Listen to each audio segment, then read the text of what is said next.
G'day, Aussie Bonsai Bloke, here you go.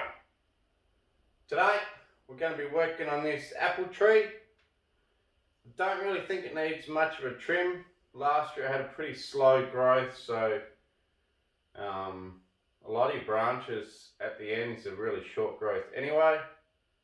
I've had this tree for, I'm going to say probably 8 years. I got it from work. Pulled it out with a chain and I said, oh, if you don't mind, I'll have it. So they didn't want this apple tree. Pulled it out with a chain and here it is. It had some scar marks from the chain back here, some pretty bad ones. And some other dead bits that started up. So I carved it out, carved a few deadwood features. Broke this branch here, tacked it up with some tape and some glue, and she's healed fine. That was a few years ago now and it's fine. What else?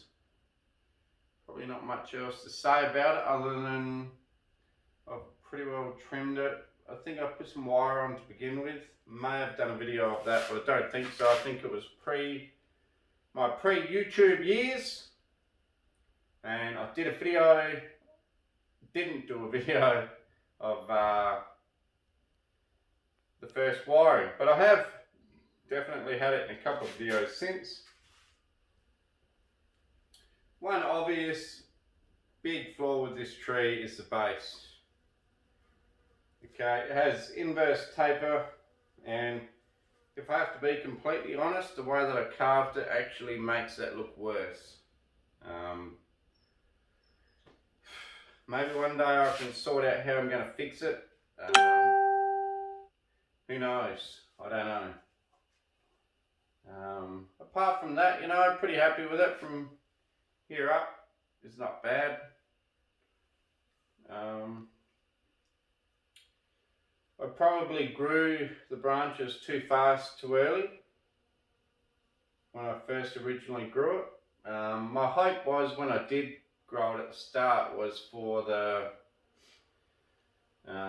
branches to back bud and create ramification, but they pretty well grew on the ends, which is, you know, a rookie mistake, but there you go. At that stage I pretty well was just learning, so I grew it quickly and didn't cut it back as hard as I should have, but now I'm not willing to cut it right back because once it's got all leaves on, it actually looks pretty cool. It doesn't look too bad like this. Once you get that, you know, that far out from the tree, it ramifies not too bad and it's all fine. So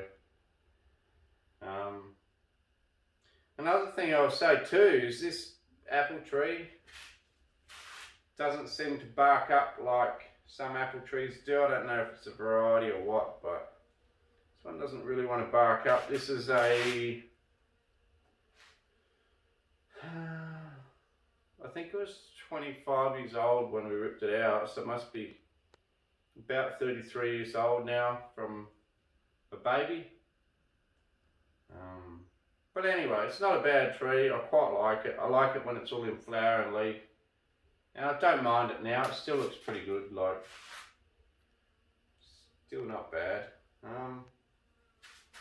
So, I mean, there is the odd branch like this one that can be cut back.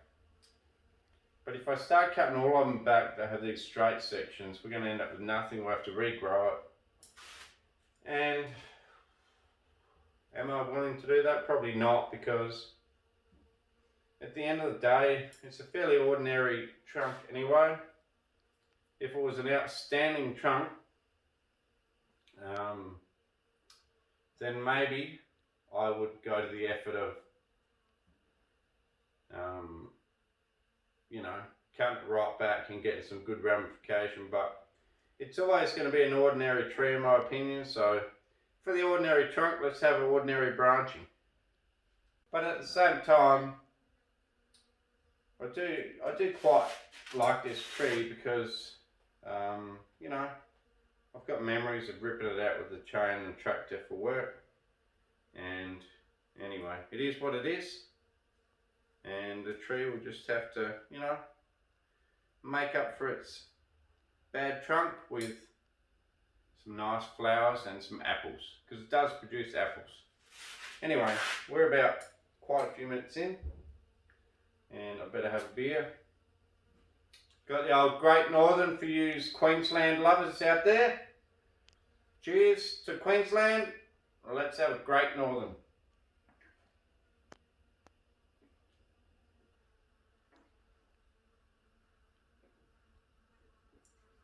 Right, let's get into it. I must say, I must say for a state beer, like the West End or the VB, Victorian Bitter, for a state known beer like Great Northern, it's actually not a bad drop. Better than my ton beer, but my ton is still fun and it's cheap. Alright, now I can barely lift this tree on its own. Well, not barely, but it's a struggle. I'll try and prove to you guys I can lift it. Okay, so I can lift it, it's alright, it's not too bad. Probably 40 to 45 kilos, something, I don't know. But when I put it in this pot is going to be awkward as well, and this pot probably weighs, I'm going to say at least 15 kilos. So I'm adding a lot to the tree by putting it in this really heavy pot, which I handmade with the angle grinder. If you haven't watched that video, you can go back and watch it making the pot. These liquid nails glued all together, seems pretty sturdy to me. In the video I only drilled one draining hole because the battery went flat in the drill, but now we got two. But yeah, that was actually a pretty fun experiment. It didn't take that long, and there was a lot of dust. I breathed in a lot of dust, but as you can see, I'm still here. So we're all good. I just squashed a spider with my finger, I think. Looks like a mini male redback. So yeah, that's it. So let's put some drainage screen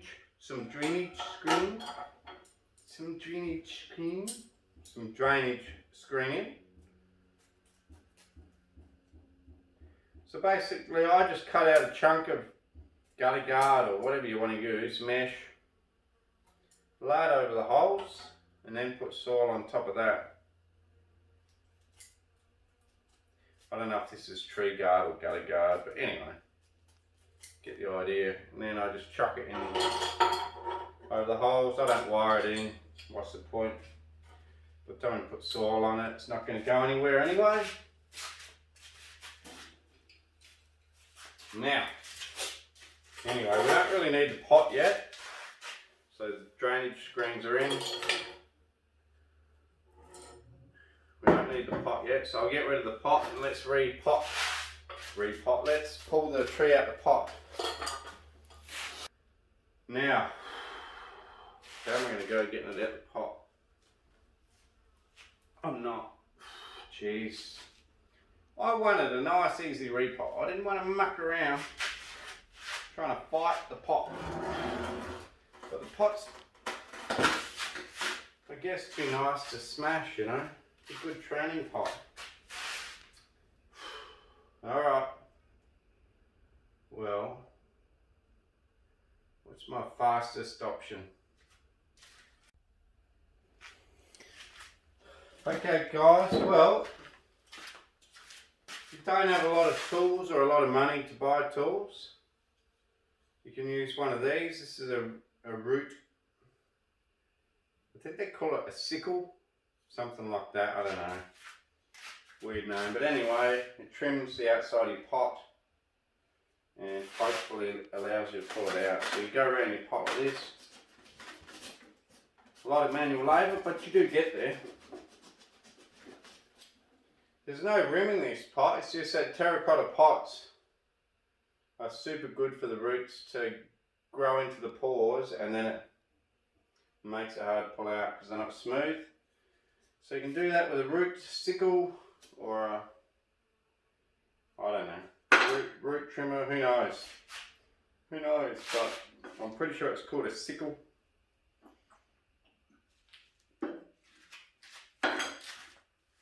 But if you're like me and you've got a few tools, these here are not very dear.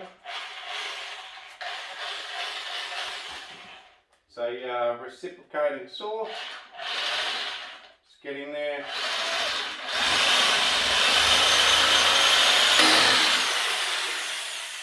Okay guys, let's see how she pulls out.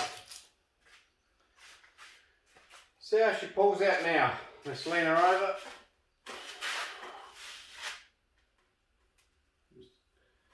Support the tree. Oh yeah, it's like chalk and cheese to before. So you can see how that really does thread up.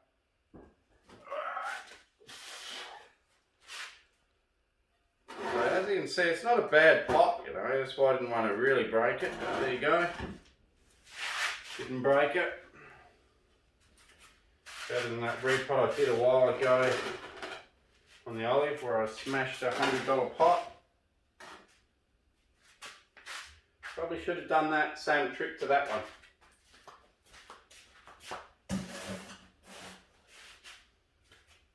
Okay, so the idea now is let's go around. I'm not going to save this moss too much, don't really care. I've got plenty outside. Sometimes more effort than it's worth trying to save it. You can mince the moss up and chuck it all over your pot and the moss grows everywhere. But I'll just get some fresh moss off the ground. Being winter here, there's moss everywhere. But basically what we're going to do now is go around the tree like this and clean it off. Scrape down into your roots a bit. This tree definitely needed a repot. One, this pot is a little bit too small for it, or the old pot.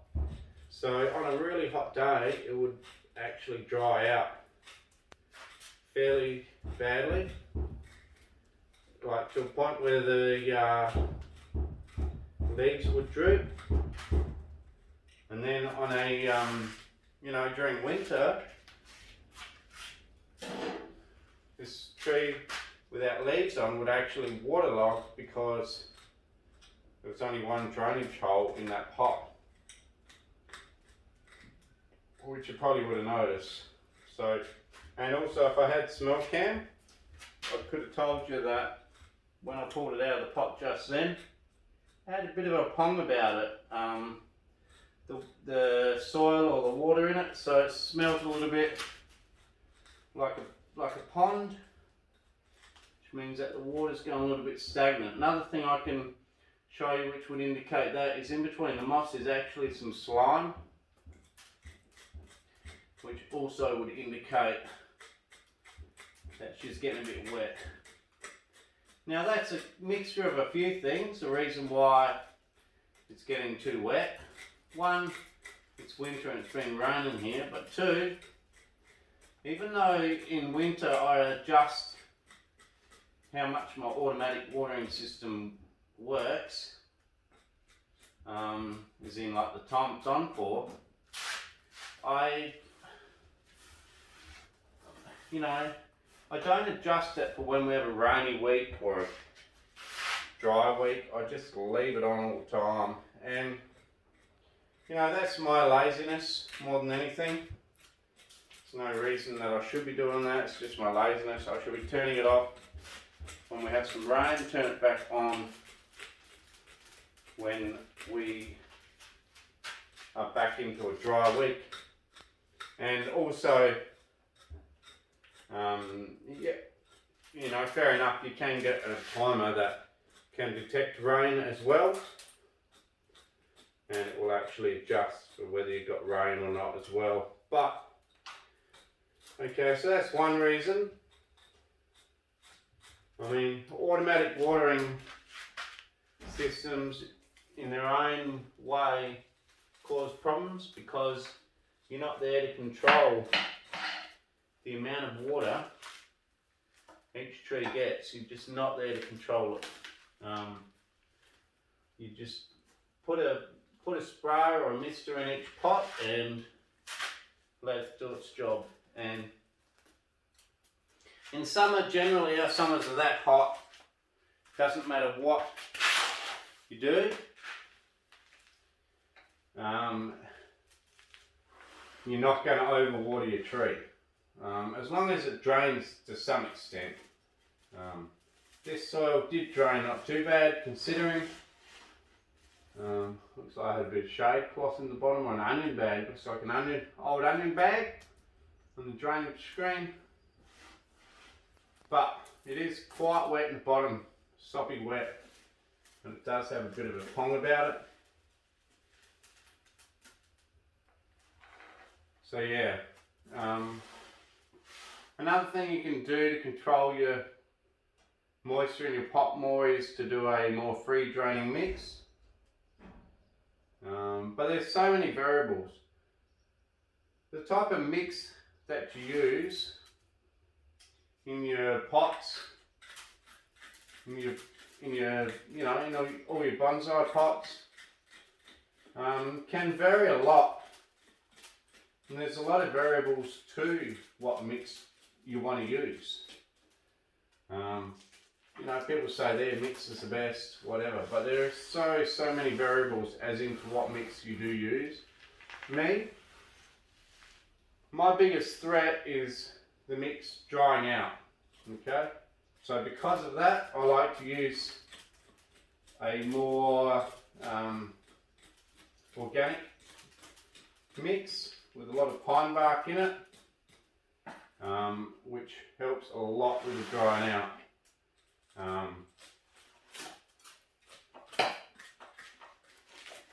So yeah, what are the variables? Well, I'll tell you the variables.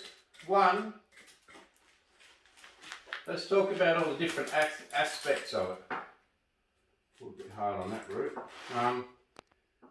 Even bent my root hook.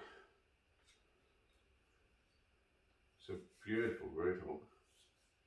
The guy hand carved that root hook for me and made it, so I should not go so hard on it. I don't want to wreck it. I think it was dragonfly wire. But anyway, the variables. So I cut too hard in on that.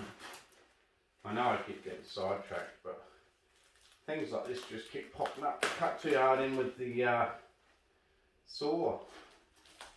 The blade must have gone in sideways. Whoa! Pop goes a weasel. Okay, so variables. Okay, for choosing your soil. One, you have to think about what tree you're growing in there. Are you growing a pine, a juniper, deciduous? In general, deciduous like more water. Australian natives love water. So you might pop them into a more organic mix.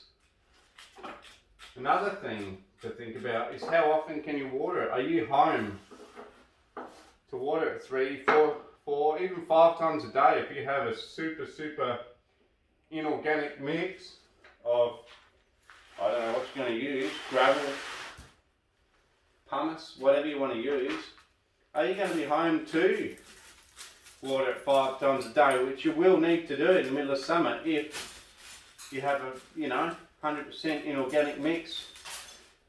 You're going to have to be watering that thing as much as a swimming pool,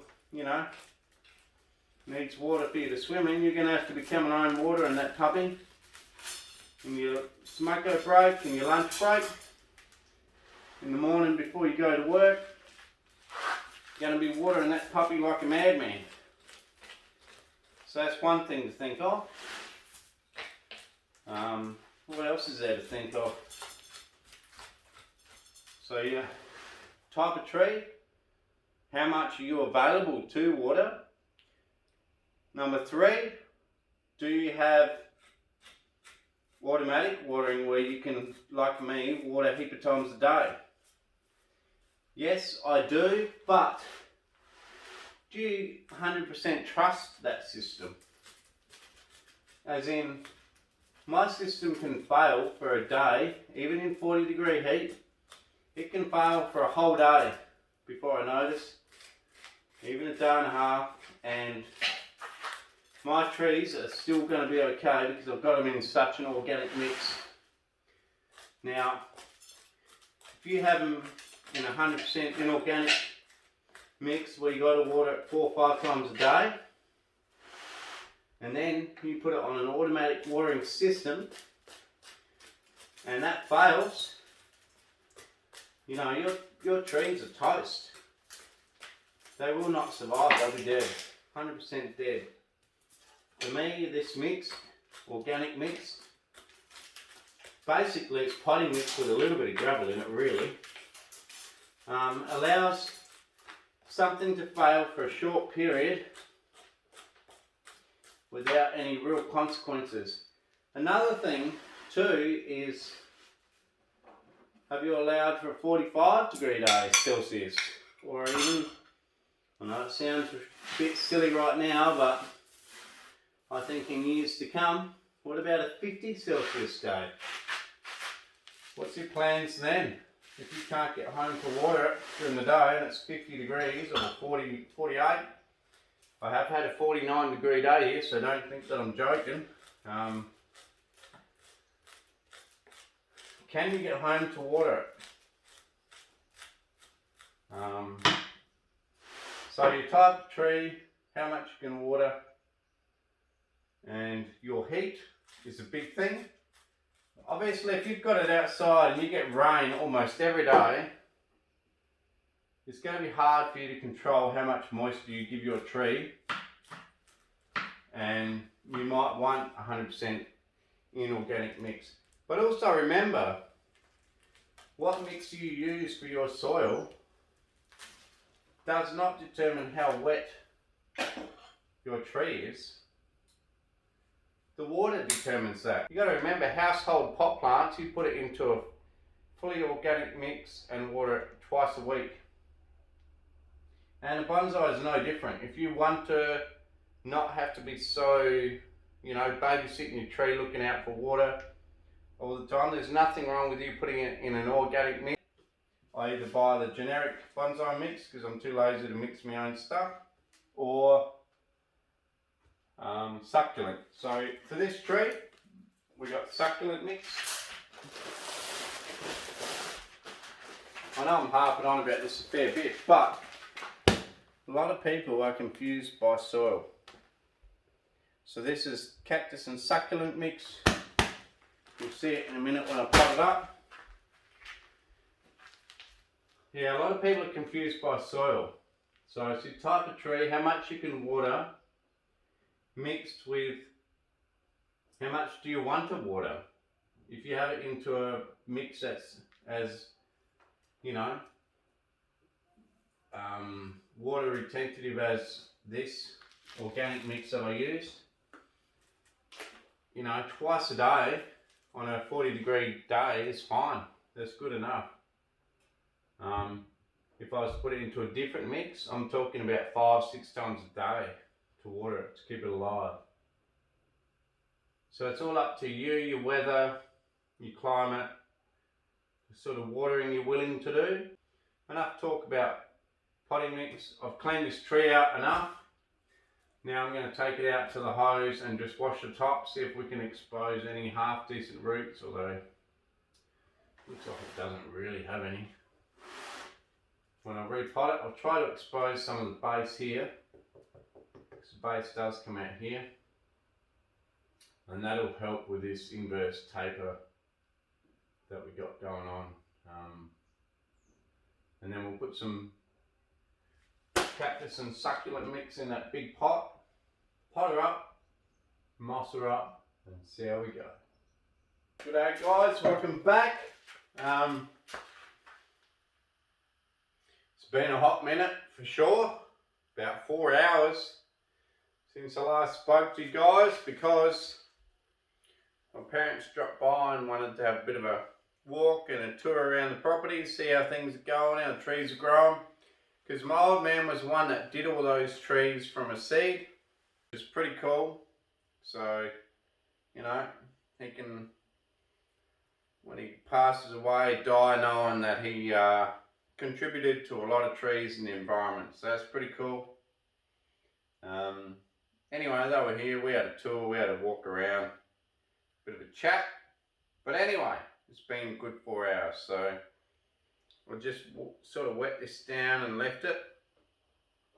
I exposed the top of the roots on this, and they're all very fine little roots, as you can see, with a couple of bigger ones. So what that means is we're just going to bury the whole thing again and wait for another 3 years and see whether we have better roots in another 3 years. And that's how I deal with roots, you know.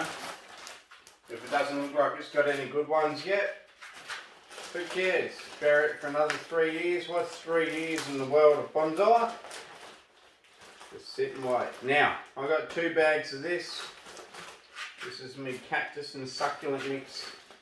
I had a fairly good talk about that earlier, I think. About what, you know, what sort of soil you need compared to your environment, your tree, how much you're prepared to water, all of that stuff. To me, I'll try and show you guys, but this Cactus and Succulent mix to me, try and get it in my beer. Once you water it a couple of times, the stones come out. There's quite a few stones in there. To me, it looks exactly the same as their bonsai mix, right? Now, the reason I mention that is the Aussie Bonsai mix is $9 for, I'm going to say 10 litres, maybe 9 or 8. It was only 4. Hang on, I can probably tell you.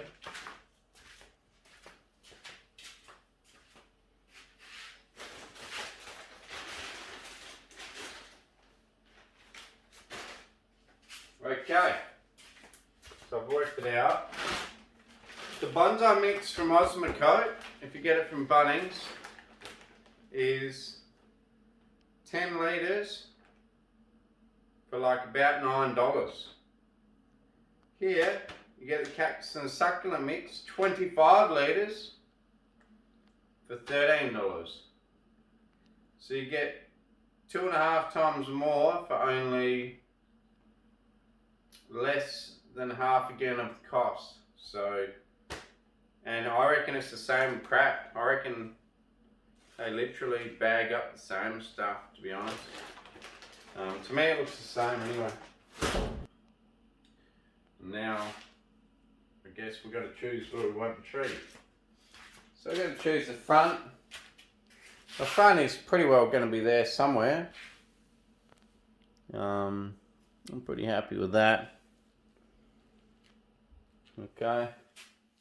We could maybe run it more to the left. Lean it more to the right. And then you'll see more of it on this video. Or we could pile it up more if we needed to, but I don't think we do. I think that's good. So underneath is now fine. We've sort of screwed it in. That's fine. So then all we're going to do, you can see how much extra room it's going to have in this pot. Okay, so this apple, probably haven't said this, but it actually really struggled for moisture during the hot summer, and the leaves would start to wilt. But you can see that's the width of where it used to be. Now it's got all this extra room. You should have no worries at all about growing into this new pot. And we should see some massive amounts of new growth. And yeah, the more I look at this soil, the more I think it's exactly the same as their bonsai mix. By half the price. Works out to half the price. Just buy a 25 litre bag of Cactus and Succulent mix for half the price, and, well, sorry, $4 more, but you're getting 2.5 times more product. And you're done. You're done if you do that. As far as this pot, well, let's see how this pot goes. This is my handmade pot put together with liquid nails. Let's see how she holds up. I assume it should do okay, but who knows. Slate, full tabletop, liquid nails to hold it together. We've got the, tree in the pot now, and then we just got to bury it again, put some moss around it. Like I say, I'm not going to expose this big root system, big base on this side, because I might expose just the front bit, but the back bit's got quite a few fine feeder roots on it. And until some of those roots really grow, there's nothing to show, nothing to expose. So, I'll probably just leave it like that. So I'm gonna probably call it enough soil now. Okay, so that's probably enough. So now we're just going to moss it up at that height. Okay, so you can see there's still lips of the pot hanging out here, but that's heaps of soil, It's growing in a 25 litre bag basically. Well, let's just chuck the rest on for the sake of it. Because what's the point of keeping bugger all? I've got to work out how I'm even going to lift this thing, to be honest with you guys. I really don't know how I'm going to lift it, but I've got to somehow work out how I'm going to lift it out of here and put it back out on the bonsai stand. But let's get some moss and moss her up, because as you know, I love my moss.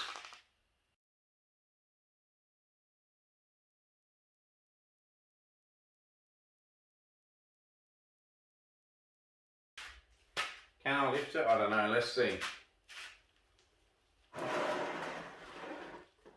Put on my hips. Oh, just, look at that. And here we are, fully repotted with the apple tree. Yes, it doesn't have the best base, I already know that. Top is looking good, it's got a lot of flower buds all over it. It is going to bud out like a madman. It's going to seriously be full of apples this year.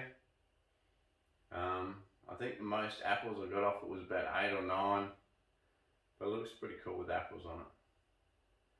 But that's about it. So cheers for watching, Aussie Bonsai Bloke. Please like, share, subscribe. Cheers to the Queensland people with their Great Northern beer, beautiful beer.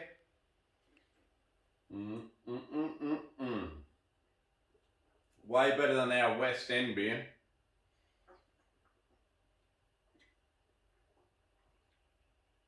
And 10 times better than Victorian Bitter. Victorian Bitter is the worst beer ever made. Trunks there, that's a big stump on the right hand side. And then we got the inverse taper at the bottom, gets a bit fatter. And then we got the nice top. And it's got all these flower buds ready to pop.